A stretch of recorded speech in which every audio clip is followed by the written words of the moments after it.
লাগাতার আর কাজ চলছে, যেহেতু আজকে অতিথি আসবে।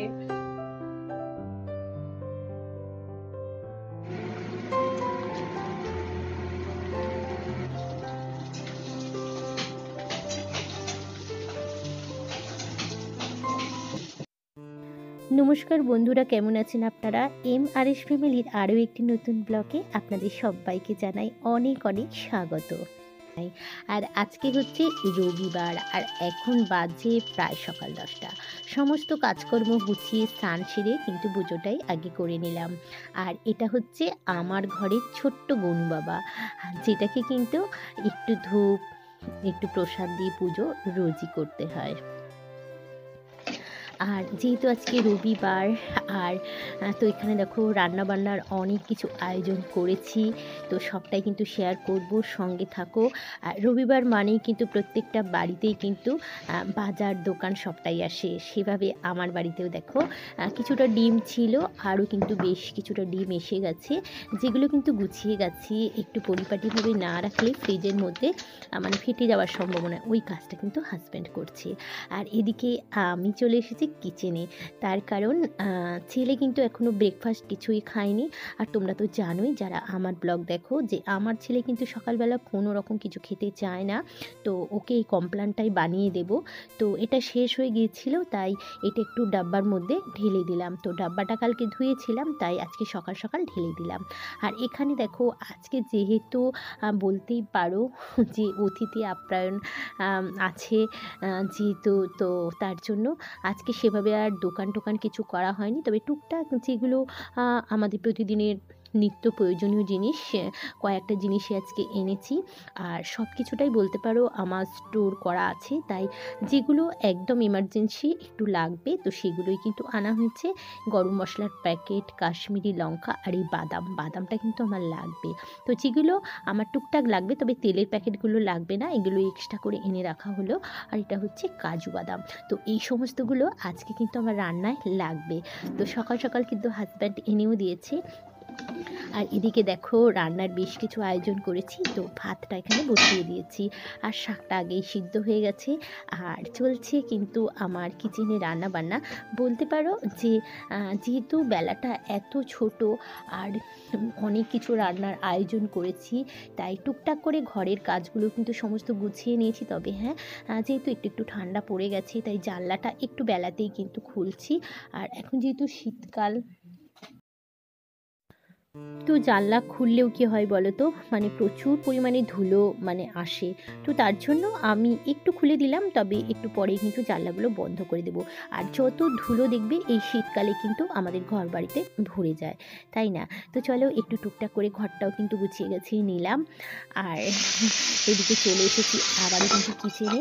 আর কি বলবো, এত ছোট বেলা, তো রান্নার এত আয়োজন করেছি। আর আজকে গেস্ট আসবে, মানে অতিথি আসবে, তো ইচ্ছা আছে ওদের সাথে শেয়ার, মানে আপনাদের সাথে শেয়ার করার। তো যাই হোক, রান্নাবান্না তোমায় করতে হবে, যেহেতু ওদেরকে ইনভাইট করেছি। তো আমার যতটা সম্ভব, মানে আমি যেগুলো আর কি টুকটাক পারি, সেই সমস্ত রান্নাবান্নাগুলোই কিন্তু করব। তো আজকে দেখো আমি কিন্তু বাদাম দিয়ে ভাজবো হচ্ছে তোমার কলমি শাক। তো একদম ঘরোয়া পদ্ধতিতেই কিন্তু আমি সমস্ত রান্নাবান্নাগুলো করব। তো এখানে ফোড়নে দিয়েছি শুকনো লঙ্কা, তার সাথে 1 টিস্পুন সর্ষে, আর ব্যাস পেঁয়াজ দিয়েছি, রসুন থেতো করে দিয়েছি, আর বাদামটা একটু ভেজে তুলে রেখেছিলাম। তো সমস্ত যে পেঁয়াজগুলো ভাজার পর কিন্তু আমি বাদামগুলো আবার একটু নাড়াচাড়া করে দিয়েছি, যাতে কাঁচা না থাকে। তো কলমি শাকটা কিন্তু ভেজে নেব। আর এদিকে দেখো বেশ কিছু প্রিপারেশন করে নিয়েছি, যেমন পেঁয়াজ কেটেছি, আদা রসুন কাঁচা লঙ্কা, টুকটাক রান্নাবান্নাও চলছে, তার সাথে সাথে আমার সাংসারিক কাজকর্ম। তো এই চানাচুরের ডাব্বাটাও কিন্তু একদম খালি করে রেখেছিলাম, তো সময় একদমই পাচ্ছিলাম না। তো এখন ভাবলাম যে এখন একটু হাতটা ফাঁকা আছে, চলো এই কাজটাও কিন্তু করে নিই। তবে হ্যাঁ, যতটা ধরেছে ততটাই ঢাললাম, বাকিটা রেখে দেবো, আবার একটু শেষ হলে তখন ঢেলে দেবো। আর এদিকে দেখো ডিম সিদ্ধ করে নিয়েছি। লাগাতার আর কাজ চলছে, যেহেতু আজকে অতিথি আসবে, তো কি আসবে অবশ্যই শেয়ার করব। তো এখানে শাকটা ভাজা হচ্ছে, আর চিকেন টিকেন সব এসে গেছে, সমস্ত কিছু ধোয়ার আছে। আর টিফিন মোটামুটি খেয়েছি, তো এখন দেখো ডিম নিয়ে নিয়েছি, তো এখন একটু ডিম সিদ্ধ খাবো, তা না হলে কি করে কাজ করবো বলো। তো সঙ্গে থাকো, আশা করছি আজকের ব্লগটা ভালো লাগবে। তো চলো ডিম সিদ্ধটা খেয়ে একটু শরীরে জোর বাড়িয়ে নিই।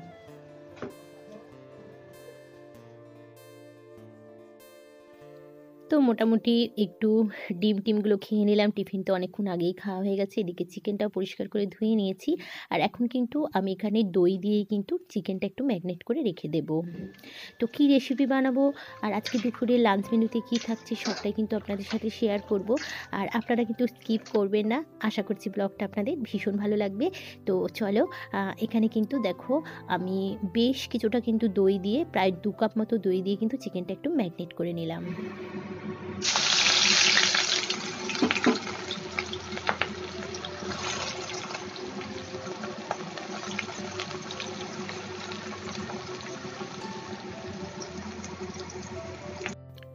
তো বলতেই পারো যে অতিথি আপ্যায়নের জন্যই কিন্তু রান্নার আজকে এতগুলো আয়োজন আমি করেছি। আর একটু মাথার মধ্যে ক্যাপ পরে নিয়েছি, জানোই তো আমার চুল এত মোটা যে চুলের মধ্যে প্রচুর পরিমাণে তেল মানে হয়ে যায়, তো তার জন্যই কিন্তু। আর এখানে দেখো মশলাটাও কিন্তু আমি মোটামুটি পেস্ট করে নিয়েছি, আর এখানে কিন্তু এখন বানাচ্ছি আমি বেরেস্তা। তো এটা একদম লাল লাল করে ভেজে নিলাম, বেরেস্তাটা একদম রেডি হয়ে গেছে। তো ওই তেলের মধ্যেই কিন্তু একটু পরিষ্কার করে পেঁয়াজগুলো তুলে নিয়েছি, তারপর কিন্তু দিয়ে দিলাম আমি বেশ কিছুটা ঘি। আর এই রেসিপিটাতে কিন্তু ঘিটা অবশ্যই লাগে। এখানে দেখো ফোড়নে দিচ্ছি কিন্তু ডালচিনি লবঙ্গ এলাচ, আর তার সাথে বেশ কিছুটা গোলমরিচ। তো তেল আর ঘিটা বেশ ভালোভাবে একটু গরম হয়ে গেছে, তো ফোড়নটা কিন্তু দিয়ে দিলাম। আর অবশ্যই শেয়ার করছি যে আজকে কি আমি বানাবো। আজকে কিন্তু আমি বানাবো চিকেন রেজালা। তবে অনেক দিন পর বলতে পারো এই রেসিপিটা বানাচ্ছি, তো যদি কোনো ভুল হয় অবশ্যই কিন্তু আপনারা বলবেন। তো এখানে দিয়ে দিলাম কিন্তু পেঁয়াজ বাটা। তেলের পরিমাণটা কিন্তু অনেকটাই লাগবে, আর এটা কিন্তু একদমই আমি সাদা তেলে বানাচ্ছি, ইমামি হেলদি অয়েল। তো এখানে দেখো দিয়ে দিচ্ছি কিন্তু পরিমাণ মতো আদা আর রসুনের পেস্ট। খুব ভালোভাবে একটু এটাকে নাড়াচাড়া করে নেব। এর মধ্যে যে একটা কাঁচা মশলার যে গন্ধটা সেটা চলে গেলে তারপরেই কিন্তু আমি এর মধ্যে চিকেনটা অ্যাড করব। আর চিকেন রেজালাতে কিন্তু ঘিটা অবশ্যই লাগে। আর এখানে দেখো আমি কিন্তু যে চিকেনটা আগে থেকে ম্যারিনেট করে রেখেছিলাম প্রায় 30 মিনিট মতো, তারপর কিন্তু দিয়ে দিলাম। সবথেকে বড় কথা, বেলাটা এতটাই ছোট আর এতগুলো রান্নার আয়োজন করেছি, তাই চটপট করে করতে হবে, তাই একটু বেশিক্ষণ যদি এটা ম্যারিনেট করে রাখা হতো আরও একটু ভালো হতো। তো যাই হোক, এখানে দিয়ে দিলাম কিন্তু দেখো পরিমাণ মতন কিন্তু নুন। এরপর একটু ঢাকা চাপা দিয়ে দেবো, আর গ্যাসের ফ্লেমটা কিন্তু আমি একটু মিডিয়ামেই রাখবো, কারণ তা না হলে যেহেতু এটা দই দেওয়া আছে দইটা ফেটে যাওয়ার সম্ভাবনা থাকে। আর কোনো রকম জল কিন্তু আমি এখানে অ্যাড করিনি, যেহেতু পেঁয়াজ দিয়েছি আর টক দই, তো সেই জলটাই কিন্তু এখানে বেরিয়েছে। এভাবেই কিন্তু ঢাকা চাপা দিয়ে কিন্তু চিকেনটা একটু আমি সিদ্ধ করে নেব। আর এখানে এখন দিয়ে দিচ্ছি কিন্তু পরিমাণ মতো লঙ্কার গুঁড়ো। আর এই চিকেন রেজালার মধ্যে কোনো রকম হলুদ কিন্তু আমি ব্যবহার করব না। আর এখানে নিয়েছি কাজু, তার সাথে পোস্ত আর চালমগজ, এটা কিন্তু একটু ভিজিয়ে দিলাম, পেস্ট করে নেব। দিয়ে দিলাম একটু কাশ্মীরি লঙ্কার গুঁড়ো। চিকেনের কোয়ান্টিটিটা যেহেতু একটু বেশি, এইভাবে কিন্তু সাঁড়াশি দিয়ে না ধুলে কোনো মোমেন্টেই কিন্তু আমার গায়ের মধ্যে পড়ে যেতে পারে। তাই কোনো রকম রিস্ক না নিয়ে এভাবে ধরে ধরেই কিন্তু আমি চিকেনটা বানিয়ে নিচ্ছি। তো দেখো একদম চিকেনটা কিন্তু মোটামুটি একটু সিদ্ধ হয়ে গেছে। ভীষণ সুন্দর একটা মানে গন্ধ আসছে সমস্ত মশলার, বেশ ভালো লাগছে। আর এখন কিন্তু আমি এর মধ্যে অ্যাড করছি আগে থেকে মানে বেটে রাখা কাজু, পোস্ত, তার সাথে চালমগজ। এরপর এটাকে কিন্তু খুব ভালোভাবে আমি মিক্স করব। আর এভাবেই কিন্তু হালকা আঁচে কিন্তু আস্তে আস্তে চিকেনটা আমি বানাবো। আর এদিকে বানাবো কিন্তু চাটনি। তো চাটনির মধ্যে আজকে আছে খেজুর, তার সাথে আমসত্ত্ব, টমেটো। তো এই চাটনিটাও কিন্তু ভীষণ ভালো হয়। এর মধ্যে কয়েকটা কাজু আমি অ্যাড করব। আর এখন কিন্তু আর চিকেন রেজালাটা কিন্তু মোটামুটি হয়ে গেছে। এখানে ১ বাটি মতো আমি কিন্তু এখানে দুধ অ্যাড করে দিলাম। আর নামাবার আগে কিন্তু ওর মধ্যে বেরেস্তা যেটা আমি বানিয়েছি সেটাই কিন্তু ছড়িয়ে এখানে আমি দেখো আজকের রেসিপি সমস্ত কিন্তু রেডি করে নিয়েছি। এখানে হচ্ছে চাটনি, তার সাথে হচ্ছে একদম প্লেন ভাত, আর তার সাথে হচ্ছে এই দেখো চিকেন রেজালা। বেরেস্তাটা কিন্তু আমি ওপর থেকে ছড়িয়ে দিয়েছি। ভীষণ সুন্দর হয়েছে। তো পরে অবশ্যই পরের ব্লগে আপনাদের সাথে শেয়ার করব যে কেমন খেতে হয়েছে। আর এখানে শাক ভাজা, আর এখানে আছে রায়তা। আপাতত এই সমস্তগুলো বানিয়েছি, আরও রেসিপি কিন্তু বাকি আছে, সঙ্গে থাকো। আর এখন শুধু বানাবো আমি পাবদা মাছ। তো মাছটা ভেজে নিচ্ছি, তারপর কিন্তু রেসিপিটা অবশেষে বানিয়ে নেব। তো বন্ধুরা চলছে কিন্তু আমার এখানে কিচেনে রান্নাবান্না খুবই তাড়াতাড়ি আমাকে করতে হচ্ছে, যেহেতু অনেকগুলোই বলতে পারো আয়োজন আমি করেছি। আর সেটা হচ্ছে অতিথি আপ্যায়নের জন্য। তো আজকে আসবে কিন্তু আমাদের বাড়িতে ২টো দিদিভাই। তো জানি না ওরা আমার ব্লগের সামনে আসবে কি না। ওরা ভীষণ লাজুকে, লজ্জা পায়। তবে চেষ্টা করব, জানি না, কথা দিতে পারছি না। তবে চলো সঙ্গে থাকো, অবশ্যই কিন্তু আপনারা সবটাই বুঝতে পারবেন। তো এখানে কিন্তু আমি এই পাবদা মাছের রেসিপিটাই বানিয়ে তারপরে কিন্তু ওদের সমস্ত খাবার দাবারের সমস্ত প্রিপারেশন করে প্লেটিং সমস্ত রেডি করে রেখে দিয়েছি। আর তো যতটা পারবো অবশ্যই শেয়ার করব। তো এই রেসিপিটাই কিন্তু আমার লাস্ট। তো আমার ব্লগ আপনাদের কেমন লাগছে অবশ্যই কিন্তু কমেন্ট করে জানাতে ভুলবেন না। তো সবাইকে খেতে দিয়ে দিয়েছি, একটু আড়াল হয়ে গেছে। তো দেখো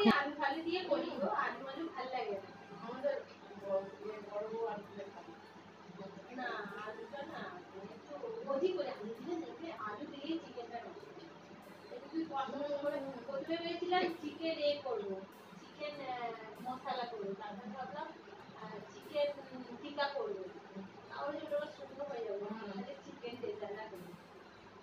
ঠিক আছে, হ্যাঁ, এটা আলু মান দিয়ে তো প্রতি সপ্তাহতেই হয়। এই দিদিভাই কি খাচ্ছি খাই ওরা এখন অনেক বেশি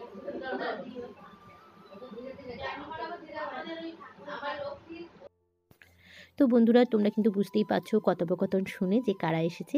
এসেছে আমার শ্বশুরমশাইয়ের দাদা, ২ মেয়ে, মানে শ্বশুরমশাইয়ের ভাইঝি, আমার ২ ননদ দিদিভাই। তো ওরা খাওয়া দাওয়া করছে।